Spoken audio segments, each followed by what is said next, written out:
എൻ്റെ പേര് ജെഫി. ഞാനൊരു പീഡിയാട്രിഷ്യനാണ്. ഒരു 6 മാസത്തോളം ആയിട്ട് പുറത്തേക്ക് വിദേശത്തേക്ക് ജോലിക്ക് പോകാൻ വേണ്ടി നോക്കുന്നുണ്ടായിരുന്നു. ഒരു 85ഓളം ആപ്ലിക്കേഷൻസ് ഞാൻ അയക്കുന്നുണ്ട്. പക്ഷേ എവിടെയും ഷോർട്ട് ലിസ്റ്റഡ് ആവുന്നില്ല, ഇൻ്റർവ്യൂ കോൾസ് വരുന്നുണ്ടായിരുന്നില്ല. ഞാനിവിടെ ഉടമ്പടി എടുക്കണമെന്ന് വിചാരിച്ച് വന്നതല്ല. മാതാവിൻ്റെ അടുത്ത് ഒരു ഭക്തിയുള്ളത് കൊണ്ട് ഞാൻ പോകുന്ന എല്ലാ പേഷ്യൻസിൻ്റെയും റൂമുകളിൽ ഇങ്ങനെ കൃപാസനം പത്രം കണ്ടിരുന്നു.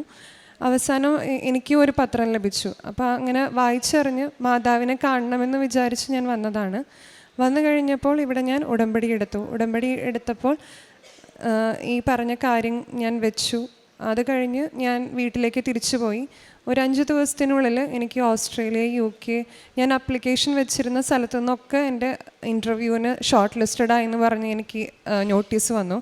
അതിൽ നിന്ന് ഞാൻ ഒരു ഇൻ്റർവ്യൂ ഓസ്ട്രേലിയയുടെ അറ്റൻഡ് ചെയ്തു. പിന്നെ ഞാൻ UKയുടെ അറ്റൻഡ് ചെയ്തു. UKയുടെ ഫസ്റ്റ് ഇൻ്റർവ്യൂവിൽ തന്നെ ഞാൻ സെലക്റ്റഡ് ആയി. അതും ഉച്ചയ്ക്ക് 3 മണിക്കായിരുന്നു എൻ്റെ ഇൻ്റർവ്യൂ എങ്കിൽ വൈകിട്ട് 9 മണിക്ക് എനിക്ക് ഓഫർ ലെറ്റർ വന്നു. അപ്പോൾ തന്നെ എനിക്ക് വളരെയധികം സന്തോഷമായി. ഞാൻ മാതാവിനോടും ഈശോയോടും നന്ദി പറഞ്ഞു. അത് കഴിഞ്ഞിട്ട് ഇവിടെ ഞാൻ ഉടമ്പടി എടുക്കുന്ന സമയത്ത് എനിക്ക് ഉടമ്പടിനെക്കുറിച്ച് വലിയ അഗാധമായ അറിവൊന്നും ഉണ്ടായിരുന്നില്ല. ഞാൻ ഇരിക്കുന്ന സമയത്ത് ഇവിടെ എനിക്ക് സുഗന്ധാഭിഷേകമുണ്ടായി. പിന്നീട് ഉടമ്പടി ധ്യാനം കൂടിയപ്പോഴാണ് എനിക്ക് ഇത് മനസ്സിലായത്.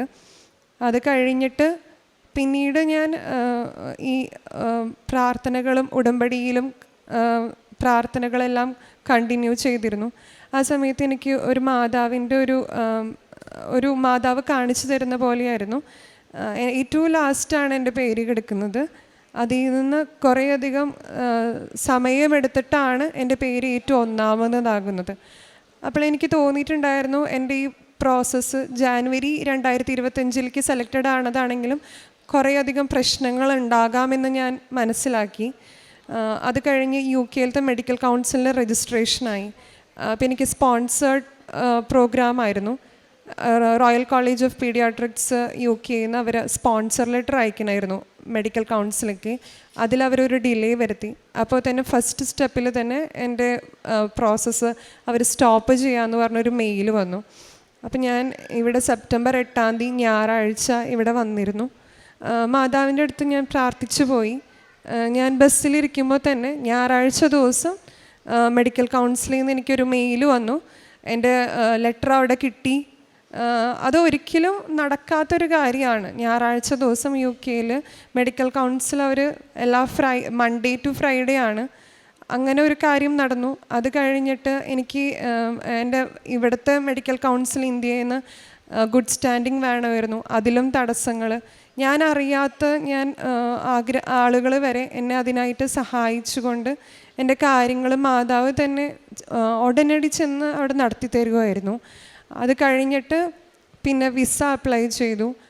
അത് 29 നവംബറിൽ അപ്ലൈ ചെയ്തു. ഡിസംബർ 6 എൻ്റെ വിസ അക്സെപ്റ്റഡ് ആയിട്ട് എന്ന് പറഞ്ഞ് അവർ ലെറ്റർ വന്നു.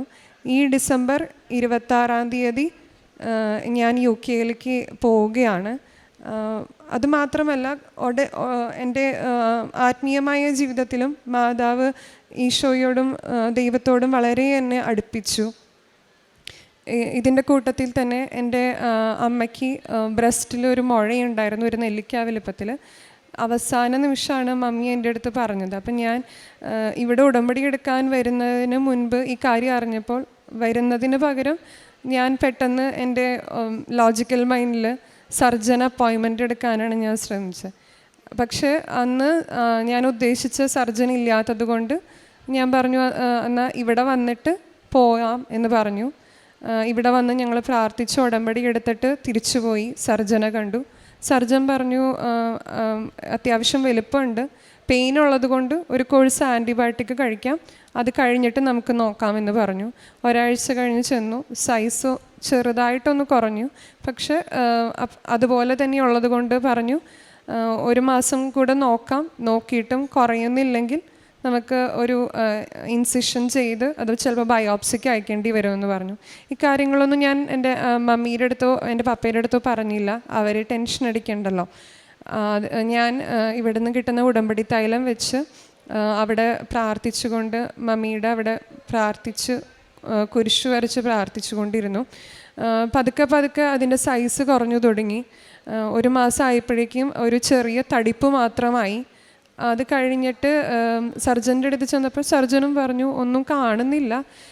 അത് കഴിഞ്ഞ് സർജൻ പറഞ്ഞു ഇനി ഉള്ളിൽ എന്തെങ്കിലും ഉണ്ടെങ്കിൽ നമുക്ക് മാമോഗ്രാം എടുക്കാം. അപ്പം മാമോഗ്രാം എടുത്തു. ആ സമയത്ത് റേഡിയോളജിസ്റ്റ് മമ്മിയുടെ അടുത്ത് ചോദിച്ചു ശരിക്കും മുഴയുണ്ടായിരുന്നോ? ഒന്നും കാണുന്നില്ല മാമോഗ്രാമിലെന്ന് പറഞ്ഞു.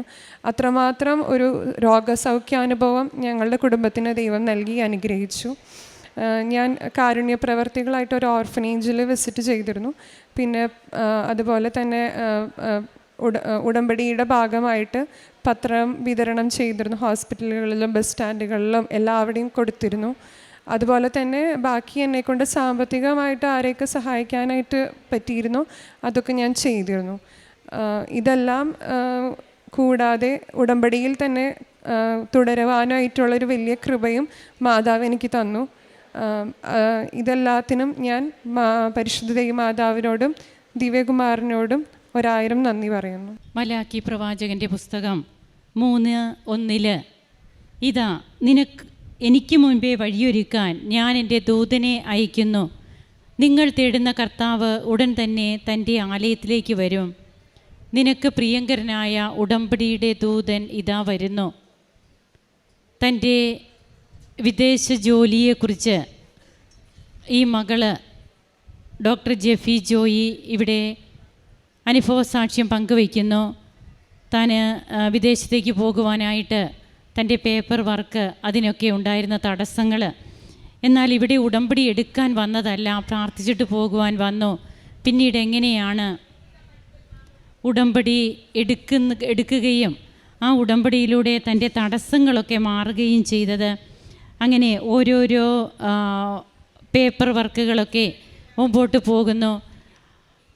തനിക്ക് എങ്ങനെയാണ് പരിശുദ്ധ അമ്മയുടെ സംരക്ഷണം ഉണ്ടായതെന്നും അമ്മയുടെ സാന്നിധ്യം, അമ്മ തനിക്ക് ഏറ്റവും ഒടുവിലായ തന്നെ എങ്ങനെ അമ്മ മുൻപന്തിയിലേക്ക് കൊണ്ടുവന്നു, തൻ്റെ ജീവിതത്തിലെ തടസ്സങ്ങളൊക്കെ അമ്മ എങ്ങനെ മാറ്റുന്നു എന്ന് തൻ്റെ സ്വപ്നത്തിൽ തനിക്ക് എങ്ങനെയാണ് മനസ്സിലായത്. അതുപോലെ സുഗന്ധാഭിഷേകം ലഭിച്ചു.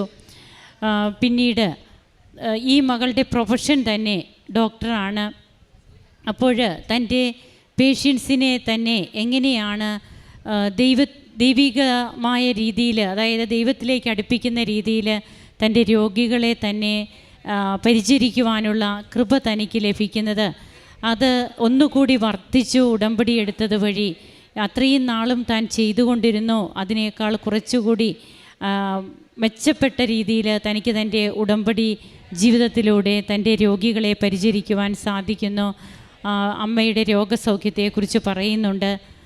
അങ്ങനെ ഇന്ന് തൻ്റെ തടസ്സങ്ങളെല്ലാം മാറി ഈ മകള് വിദേശത്തേക്ക് പോകുമ്പോൾ ഒരിക്കലും ഈ മക്കളൊക്കെ ഒറ്റയ്ക്കല്ല പോവുക, അവരുടെ കൂടെ തനിക്ക് മുമ്പേ ഞാൻ എൻ്റെ ദൂതനെ അയക്കുന്നു, ഉടമ്പടിയുടെ ദൂതൻ. അതായത് നമുക്ക് വേണ്ടി വഴിയൊരുക്കുന്ന കർത്താവിൻ്റെ ദൂതനും നമുക്ക് വേണ്ടിയിട്ട് മാധ്യസ്ഥം വഹിക്കുന്ന പരിശുദ്ധ അമ്മയും, ഈ ഒരു സംരക്ഷണമാണ് നമുക്ക് ലഭിക്കുക. അങ്ങനെ തൻ്റെ ഉടമ്പടി ജീവിതത്തിൽ ഏറ്റവും സന്തോഷത്തോടെ ദൈവത്തെ മഹത്വപ്പെടുത്തുന്ന ഈ കുടുംബത്തോടൊപ്പം കരങ്ങളടിച്ച് നമുക്കും ഈശോയ്ക്കും അമ്മയ്ക്കും നന്ദി പറയാം. യേശുവേ നന്ദി, യേശുവേ സ്തുതി, യേശുവേ ആരാധന. അത്യപൂർവ ദൈവാനുഭവങ്ങൾ ഇനി നിങ്ങൾക്കും സ്വന്തം. ഈ യൂട്യൂബ് ചാനൽ ഇതുവരെ സബ്സ്ക്രൈബ് ചെയ്തിട്ടില്ലെങ്കിൽ ഇപ്പോൾ തന്നെ സബ്സ്ക്രൈബ് ചെയ്യുക. ഈ വീഡിയോ ഇപ്പോൾ തന്നെ നിങ്ങളുടെ സുഹൃത്തുക്കൾക്ക് ഷെയർ ചെയ്തുകൊണ്ട് കർത്താവിൻ്റെ പ്രേക്ഷിതരാകുക.